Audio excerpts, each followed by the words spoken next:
Assalamu alaikum, my dear learners. After watching this video, you will understand how to convert from Bengali to English. এই ভিডিওটি দেখার পরে আপনি বুঝে যাবেন যে কিভাবে বাংলা থেকে ইংরেজি করতে হয়। So you have to watch this video till the end. আপনাকে এই ভিডিওটি শেষ পর্যন্ত দেখতে হবে। I can guarantee you, you will be able to convert from Bengali to English. আপনি বাংলা থেকে ইংরেজি করতে পারবেন। যদি এই ভিডিওটা একদম বেসিক, একদম যারা বিগিনার তাদের জন্য ভিডিওটা। So without further delay let's get started. বুড়ির দিকে একটু লক্ষ্য করেন, এখানে আমি 1 থেকে 12 পর্যন্ত স্ট্রাকচার লিখছি। যেমন 1 থেকে 12 পর্যন্ত এই স্ট্রাকচারগুলো যদি আপনি জানেন সেক্ষেত্রে তো ভালো, আর যদি আপনি না জানেন এই স্ট্রাকচারগুলো আমরা শেখার পরে একদম সরাসরি এই গল্পে চলে যাব। এই স্ট্রাকচারগুলো শেখার পরে আপনি নিজে নিজে এই গল্পটা বাংলা থেকে ইংরেজি করতে পারবেন। সো দেখেন 1 নম্বর কি আছে, এখানে আছে কি আই এম এর পরে এখানে যা দিবেন সেটা আপনি ব্যক্তি হিসেবে হন। For example I am happy, আমি হই সুখী। আই এম আই স্টুডেন্ট, আমি হই একজন ছাত্র। এরপর 2 নম্বর দেখেন, এখানে হচ্ছে কি আই বার্বের বি1, তার মানে হচ্ছে আমি কিছু করি। এখানে আপনি যে বার্বের বি1টা ব্যবহার করবেন আপনি সেটাই করেন। ফর এক্সাম্পল আই গো, আমি যাই। আই লার্ন, আমি শিখি। আই সুইম, আমি সাঁতার কাটি, এরকম। এরপর দেখেন নাম্বার 3, আই এম এর পরে যে কোনো একটা ভার্বের সাথে যখন আপনি আইএনজি দিবেন সেটা আপনি বর্তমানে করতেছেন continuous. For example I am teaching, আমি শিখাইতেছি। আই এম লার্নিং, আমি শিখতেছি। এরকম আই এম এর পরে যখন ভার্বের সাথে আপনি আইএনজি দিবেন সেটা আপনি বর্তমানে করতেছেন। নাম্বার 4, আই ভার্বের বি2, যখন আপনি আই এর পরে যে কোনো একটা ভার্বের বি2 দিবেন সেটা আপনি করেছিলেন অতীতে। আই ভার্বের বি2 মানে হচ্ছে আমি কিছু করেছিলাম। যদি বলি আই এট রাইস, আমি ভাত খেয়েছিলাম। I learn English from a institute, আমি একটা প্রতিষ্ঠান থেকে ইংরেজি শিখেছিলাম। আয়ের পরে যে ভার্বের বি2 দিবেন সেটা আপনি অতীতে সম্পন্ন করেছিলেন। এরপর হচ্ছে আই হ্যাভ এর পরে এখানে আপনি যে নাউনটা দিবেন সেটাই আপনার আছে। আই হ্যাভ এ নাউন, তার মানে কি আমার কিছু আছে। I have a new bag, আমার একটা নতুন ব্যাগ আছে। আই হ্যাভ 10 টাকা, আমার 10 টাকা আছে, এরকম। এরপর দেখেন নাম্বার 6, আই উড এর পরে যে কোনো একটা ভার্বের বি1 দিলে আমি কিছু করতাম। আই উড এর পরে যে কোনো একটা ভার্ব দিলে আমি কিছু করতাম। For example I would learn English, আমি ইংরেজি শিখতাম। আই উড গো, আমি যাইতাম। আই উড প্লে ফুটবল, আমি ফুটবল খেলতাম। এরপর লক্ষ্য করেন নাম্বার 7 কি আছে এখানে, আই হ্যাভ টু, এরপরে আপনি যে কোনো একটা ভার্বের বি1 যদি দেন তার মানে সেটা আপনার বাধ্যতামূলক করতে হবে, আমার কিছু করতে হবে। এখানে আই হ্যাভ টু গো, আপনি যদি এখানে দেন আই হ্যাভ টু গো, আমার যেতে হবে। আই হ্যাভ টু লার্ন, আমার শিখতে হবে। এরপর দেখেন আই ওয়ান্ট, এখানে যে কোনো একটা নাউন যদি আপনি দেন সেটা আপনি চান। For example I want some money, আমি কিছু টাকা চাই। আই ওয়ান্ট আ বার্গার, আমি একটা বার্গার চাই। এক কথায় আই ওয়ান্ট এর পর আপনি এখানে যে নাউনটা ব্যবহার করবেন সেটাই আপনি চান। এরপর হচ্ছে I want to, I want to এর পরে আপনি এখানে যে ভার্বের বি1টা দিবেন সেটা আপনি করতে চান। For example I want to learn, আমি শিখতে চাই।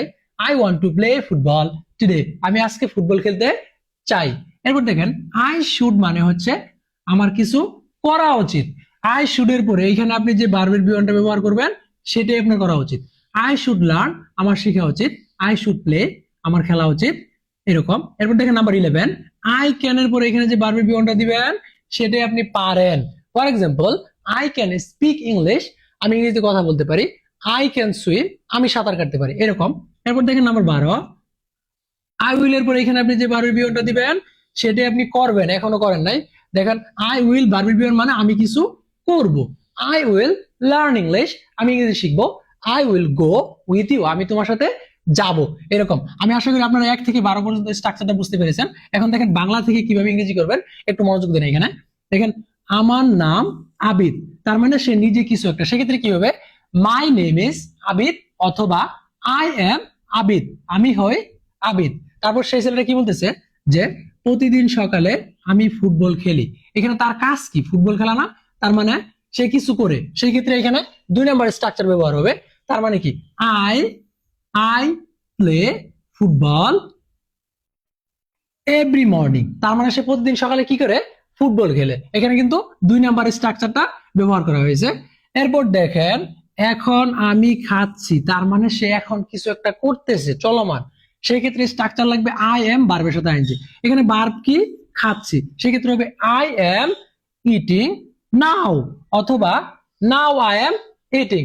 তারপর দেখেন গতকাল আমি স্কুলে গিয়েছিলাম, তার মানে সে কিছু একটা করেছিল অতীতে, সেই ক্ষেত্রে স্ট্রাকচার লাগবে number 4।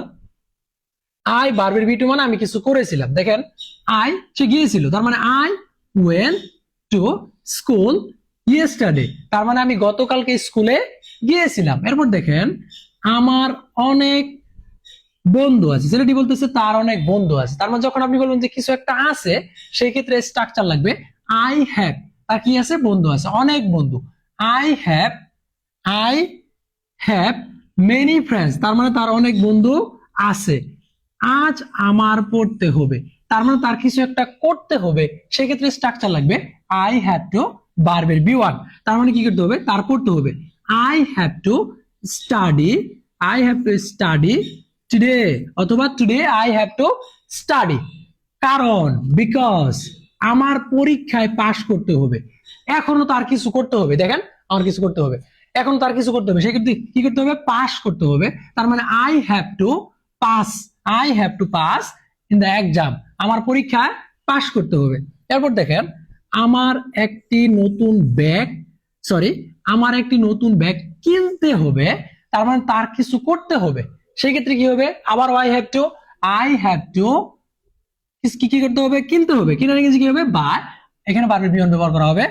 I have to buy a new bag, আমার একটি নতুন ব্যাগ কিনতে হবে। আমার এখন পড়া উচিত, তার কিছু করা উচিত, স্ট্রাকচার লাগবে এটা, এখানে কি বসবে যে আই শুড, তার পড়া উচিত, আই শুড স্টাডি, তার এখন কি করা উচিত, পড়া উচিত, আই শুড স্টাডি, আমার পড়া উচিত। এরপর দেখেন আমার পরীক্ষায় আরো ভালো করতে হবে, এখনো তার কিছু একটা করতে হবে, সেই ক্ষেত্রে আবারও স্ট্রাকচার একই, I have to do better in the exam, আমার পরীক্ষায় ভালো করতে হবে। সো এইভাবে আপনি বাংলা থেকে ইংরেজি করতে পারেন, এরকম খুব সহজ সহজ স্ট্রাকচার শিখে আপনি বাংলা থেকে ইংরেজি করতে পারেন। I hope you all understand the class. If you have any kind of question, then let me know in the comments. I will try to do my best. Thank you so much.